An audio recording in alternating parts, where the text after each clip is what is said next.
Hello అండి శ్రవణ్ గారు. Hi అండి. ఈరోజు సాయంత్రం మాక్ డ్రిల్ అంటున్నారు. ఎస్. నిన్న జరిగిన సంఘటన మనం చూసాం, ఈరోజు తెల్లవారుజామున ఓకే జరిగిన సంఘటన చూసాం. ఆపరేషన్ సింధూర్ భారతదేశం అంతా కూడా గర్వంతో ఫీల్ అవుతున్న క్షణాలు ఇవి. కానీ ఇందులో కాస్త భయపడాల్సిన అవసరం కూడా ఉండింది. ఎందుకంటే పాక్ ఏం చూస్తూ ఊరుకోదు. సో తను కూడా విజృంభిస్తుందేమో, యుద్ధం వచ్చే అవకాశాలు ఉన్నాయేమో, లేకపోతే ఈ పరిణామాలు ఎక్కడికి దారి తీస్తాయి. సో ఇవన్నీ కూడా రకరకాల సందేహాలు కూడా ఉన్నాయి. ఫస్ట్ ఆఫ్ ఆల్ ఈ మాక్ డ్రిల్ ఏంటి, దాని లక్ష్యాలు ఏంటి? మనకు ఏంటంటే యుద్ధము మన ఈ తరానికి కొత్త. అంటే గతంలో 1999లో కార్గిల్ యుద్ధం జరిగింది, కేవలం కాశ్మీర్ ప్రాంతంలో ఆ లిమిటెడ్ ప్రాంతానికే. తర్వాత 71లో జరిగితే అది తూర్పు పాకిస్తాన్ పశ్చిమ పాకిస్తాన్ వ్యవహారంగా ఉండేది. అంటే ఎప్పుడు జరిగినా కూడా మన భారతదేశంలో యుద్ధం అనేది ఒక కోణంలో, ఒక యాంగిల్లో, ఒక ప్రాంతానికి పరిమితమైంది. కానీ ఇప్పుడు మాత్రం యావత్ భారతదేశానికి మనం అలర్ట్గా ఉండాల్సిన అవసరం ఏర్పడింది. ఎందుకంటే శత్రు సైన్యం ఎక్కడి నుంచి ఎక్కడ ఎటువైపు దాడి చేస్తుందో తెలియదు.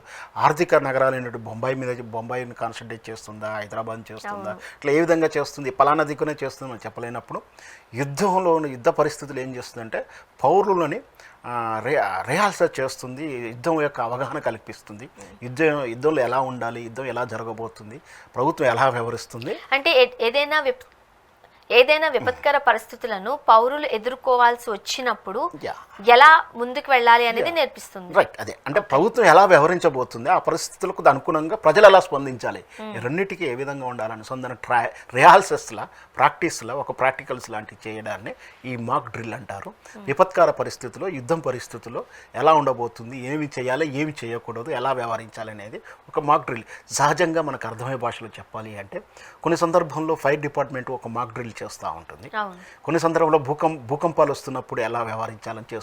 ఇవి మాత్రం చూసిన భారత ప్రజలు మొదటిసారిగా ఈ తరం వాళ్ళు యుద్ధం మాక్ డ్రిల్ చూస్తూ ఉంది.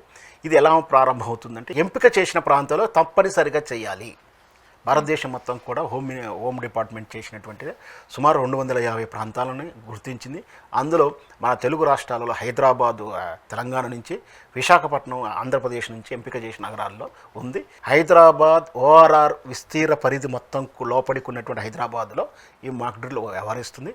నాకున్న అవగాహన 2 ప్రాంతాలలో 2 వేదికలుగా ఈ రిహార్సల్ జరుగుతూ ఉంది. యుద్ధ సైరన్ అని ఒకటి ఉంటుంది. ఆ సైరన్ని మ్రోగించడంతో, ఈ సైరన్ ఎవరు మ్రోగించాలంటే ఫ్యాక్టరీలలో ఆల్రెడీ కాజన్ అలారమ్స్ ఉంటాయి. ఉన్న వాళ్ళందరూ కూడా పోలీస్ డిపార్ట్మెంటే కానీ, మిలిటరీ స్థావరాలు కానీ, ఫ్యాక్టరీలు ఎవరుంటే వాళ్ళు అనౌన్స్ చేసినట్టు సైరన్ మ్రోగడంతో ప్రారంభమవుతుంది. ఇది అన్ని డిపార్ట్మెంట్స్ అంటే మన national disaster management, state disaster management కానీ, పోలీసు, మిలిటరీ, ఇంకపోతే ఎన్సీసీ లాంటి స్వచ్ఛంద సంస్థలు, స్కూల్ విద్యార్థులు, కాలేజ్ విద్యార్థులు, లేదా ఎవరైతే స్వచ్ఛంద సంస్థలుగా ఉన్న వీళ్ళందరూ కూడా కలిసి నిర్వహించాల్సి ఉంటుంది. ఈ యొక్క మాక్ డ్రిల్ ఈరోజు 4 గంటల నుంచి ప్రారంభమై 4:30కు యాక్టివిటీస్ ప్రారంభిస్తారు. ఫస్ట్ మొత్తం కూడా 1 అవర్ ఉంటుండవచ్చు. ముఖ్యంగా ఈ మాక్ డ్రిల్లో లక్ష్యాలు ఎలా ఉంటాయి?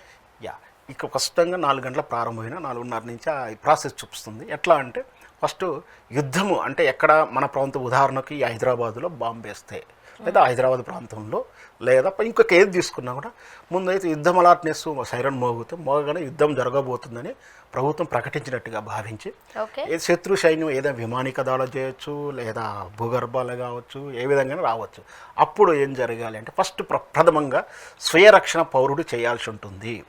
అంటే ఆత్మరక్షణ ఎలా చేసుకోవాలంటే తను ఏ విధంగా రక్షించుకోవాలంటే ముందు బహిరంగ ప్రదేశాల్లో కాకుండా బ్యారక్స్ కానీ సెల్లార్లోకి వెళ్ళి దాచుకోవడాలు, తర్వాత పౌరుడిగా తాను ఏమైనా స్వచ్ఛంద సేవలు చేస్తే చేయడం కానీ, అన్నిటికన్నా ముఖ్యంగా ఏంటంటే లైట్స్ ఆఫ్ చేయడం అనేది ప్రాథమికంగా ఈ రోజుల్లో జరుగుతున్న యుద్ధంలో ఒక పార్ట్ అది. ఎందుకంటే ఎక్కడైతే లైట్లు ఆన్ చేసి ఉన్నాయో అక్కడ నివాస ప్రాంతాలుగా శత్రువులు భావించి ఆ ప్రాంతంలో బాంబులు వేసే అవకాశాలు ఉంటాయి. కాబట్టి ఖచ్చితంగా లైట్స్ ఆఫ్ చేయడం జరగాలి. లైట్స్తో పాటు ఇంట్లో ఉంటే ఇంటి కిటికీలకు కూడా క్లోజ్ చేసేసి మనం ఇంట్లో వేసుకున్న లైట్ బయటకు ఫోకస్ కాకుండా చూడాలి.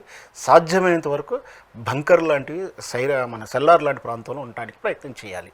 ఇది అవగాహన కల్పిస్తారు. దాంతోపాటు ఒకవేళ ఏదన్నా బాంబు దాడి జరిగినప్పుడు క్షతగాత్రులు జరిగినప్పుడు ఏదైనా ఉన్నప్పుడు క్షతగాత్రులు అయినప్పుడు అన్నప్పుడు ఆ ఫస్ట్ ఎయిడ్ ఎలా చేయాలి, వచ్చేటువంటి ఎన్జిఓస్ కానీ వాలంటీర్స్కి ఏ విధంగా కోఆపరేట్ చేయాలి, భయపడకూడదు. ముఖ్యంగా ఏంటంటే భయపడకూడదు. దాంతోపాటు కన్జ్యూమ్ చేయాల్సిన అవసరాలు ఉంటాయి. అంటే ఏంటంటే మనం నెలల తరబడి మనకు బహుశా మన దేశానికి అంత అవసరం రాకపోవచ్చు.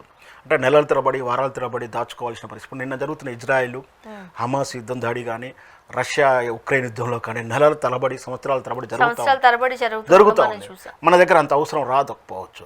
ఒకవేళ వస్తే దాంట్లో ఎట్లా మేనేజ్మెంట్ చేయాలి అంటే ఆహార నిల్వలు ఎలా ఉంచుకోవాలి, నీటి వినియోగం ఎలా చూసుకోవాలి, ముఖ్యంగా అంటే నైబర్స్ తోటి ఎలా స్నేహపూర్వకంగా ఉండాలి, లేదా శత్రు సైనికులు వచ్చినప్పుడు వాళ్ళని ఎట్లా మభ్య పెట్టాలి. అంటే మోసం అంటే మనం ఇక్కడ లేవు అని చెప్పడానికి, ఈ ప్రాంతంలో లేవని చెప్పడానికి. ముఖ్యంగా ఇట్లాంటి ఏం చేస్తారంటే పైనుంచి విమానాలు చూస్తున్నప్పుడు కింద ఏం లేదు చెప్పడానికంటే ఆ పైన ఆ గడ్డి లాంటి ప్రాంతాలు మొక్కలు చెట్లు వేయడం కానీ, మాస్క్ మన మిలిటరీ దాచుకొని చేయడం చూస్తుంటాం. అంటే మాస్క్ కూడా మభ్య పెట్టడం అంటారు. ఇవన్నీ కూడా రియాల్సెస్లో జనరల్గా చేసేవి. ఇవన్నీ మన దేశానికి అవసరం ఉండకపోవచ్చు ప్రస్తుతానికి. ఇవన్నీ కూడా అవగాహన కల్పిస్తారు. మొత్తంగా నీటికన్నా సైరన్ మోగినప్పుడు ఎలా ఉండాలి, బాంబులు వస్తున్నప్పుడు ఎలా దాచుకోవాలి, ఫస్ట్ ఎయిడ్ విషయంలో అంటే ఏదైనా జరగాలని బాంబు దాడులు జరిగినప్పుడు ఎట్లా జరగాలి, స్పందించాలి, వీటి మీద అవగాహన కల్పిస్తారు. ఇప్పుడు 4 to 5 వరకు ఉంది కదండి మాక్ డ్రిల్. లక్ష్యాలు అయితే చూసాము, దాని ప్రాసెస్ ఎట్లా ఉంటుంది?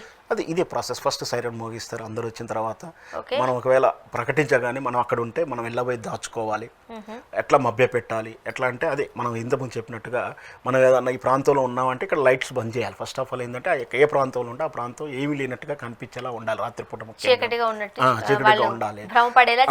మనం ఉన్నటువంటి ఏదంటే భవనాలు సహజంగా స్కూల్ బిల్డింగ్లో ఎక్కడ హాస్పిటల్ అన్నీ ఉంటాయి, వాటి బహిరంగ కనిపించకుండా అంటే గ్రీనిష్గా కనిపించాలంటే వాటి మీద చెట్లు కప్పి ఉంచుకోవడం కానీ, శత్రు సైన్యం వస్తున్నప్పుడు ఆ కవాతు జరుగుతుంది, శత్రువులు వస్తున్నప్పుడు ఎలా దాచుకోవాలి, ఇవన్నీ కూడా రియాల్సెస్లో బాగా చెప్తూ ఉంటారు.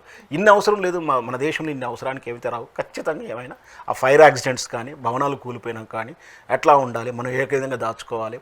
జనరల్గా ఏదైనా బాంబు పడుతుందని వచ్చినప్పుడు మన బల్లాల కింద, మన భూకంపం వచ్చినప్పుడు చెప్తుంటారు బల్లాల కింద దాచుకోవాలను, లేదా చుట్టూ ఎత్తైన కట్టడాలు పక్కన కాకుండా దూరంగా విశాలమైన ప్రాంతాల్లో నిలబడాలని ఇట్లాంటి డ్రిల్ రిహార్సల్స్ చేస్తూ ఉంటారు. ఇప్పుడు మన వరకు వచ్చే పరిస్థితులు లేకపోవచ్చు అని అనుకుంటున్నాము, కానీ మాక్ డ్రిల్ నిర్వహిస్తున్నారు.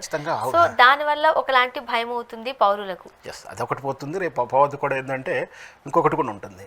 మీరు చెప్పబెట్టకుండా యుద్ధం చేసేస్తే మీ నాయకులు అయితే చెప్పేసుకున్న సామాన్య ప్రజలు చచ్చిపోయారు కదా అని ఒక అపవాదు కూడా వస్తుంది. అంటే యుద్ధం మీది కాదు కదా, ప్రజలది కదా, ప్రజలను దానికి సన్నిద్ధం చేయలేదని ప్రశ్న వస్తుంది. కాబట్టి ప్రజలను కూడా సన్నిద్ధం చేస్తున్నట్టుగా సైకాలజికల్గా వాళ్ళని ప్రిపేర్ చేసినట్టు కూడా భావించాల్సి వస్తుంది. ఓకే, ముఖ్యంగా ఈ యుద్ధాలు జరిగేటప్పుడు రాజనీతి అని చెబుతూ ఉంటారు. రాజుల కాలంలో కాకపోయినప్పటికీ రాజనీతిని పాటించాల్సిన అవసరం ఉంది అంటారు.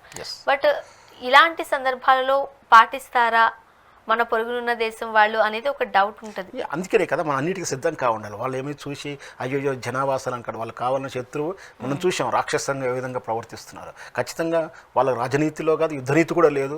జనరల్గా మనం చెప్తాం ఇది గతంలో సాయంత్రం 6 అయితే సూర్యాస్తమయం తర్వాత యుద్ధాలు చేయకపోయేవాళ్ళు. ఇప్పుడు అలాంటిది రాత్రిపూట యుద్ధాలు చేస్తున్నారు. సో అదంతా కూడా కాలిన మారిన పరిస్థితులు అవన్నీ. సో రాజనీతి శత్రువు ఎలా ఉంటాడో మనకు తెలియనప్పుడు అన్ని రకాలుగా సిద్ధంగా ఉండాలి కాబట్టి రిహార్సల్స్ చేయిస్తున్నారు. ఓకే, సో ఏది ఏమైనా సరే ఇది ఒక మంచి గుడ్ డెసిషన్ అని చెబుతూ ఉన్నారు. రేపు ఏం జరుగుతుందో తెలియని పరిస్థితులు. ఈరోజు మనం ఆపరేషన్ సింధూర్ సక్సెస్ అయింది, సంతోషంగానే ఉన్నాం. కానీ దానిని పాకిస్తాన్ ఎట్లా తీసుకుంటుంది? వాళ్ళకి పగా ప్రతీకారంగా మారే అవకాశాలు ఉన్నాయి కదా. మనమంటే అసలు అక్కడ ఏం జరుగుతుందో చూసి కాస్త విచక్షణారహితంగా కాకుండా మనం అక్కడ ఒక రకంగా చెప్పాలంటే పౌరులకు కానీ, లేకపోతే ఆ దేశానికి సంబంధించిన ఆర్మీకి కానీ, నాయకులకి కానీ ఎటువంటి ఇబ్బందులు లేకుండా ఆ స్థావరాల మీద మాత్రమే గురి పెట్టడం జరిగింది. అదే పాకిస్తాన్ చేస్తుందని ఎట్లా అంటాం? ఖచ్చితంగా రాక్షసంగా ప్రవర్తిస్తున్నారు. నిన్న మీరు కాశ్మీరే కాదు, నిన్న తాజ్ మహల్ కూడా, తాజ్ హోటల్ దాడులు చూసాం, ఎన్నో రకాల దాడులు చూసాం. మానవత్వం లేదు వాళ్ళకు. ఇంకా ఈ రోజు అన్న స్త్రీల మీద దాడి చేయలేదు.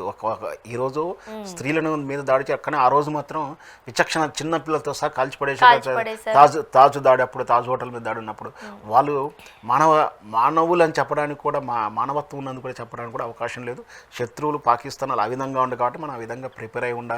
మనం మంచి వాళ్ళంత మాత్రం మన ఎదుటి వాళ్ళు కూడా మంచి వాళ్ళు అనుకోవడానికి వీల్లేదు. ఏది ఏమైనా మాక్ డ్రిల్ నిర్వహిస్తున్నారు కాబట్టి ఒక అవగాహన కల్పిస్తున్నారు, మంచి పరిణామం ఇది. సో ఖచ్చితంగా మనందరూ కూడా అలర్ట్గా ఉండాలి. Thank you so much.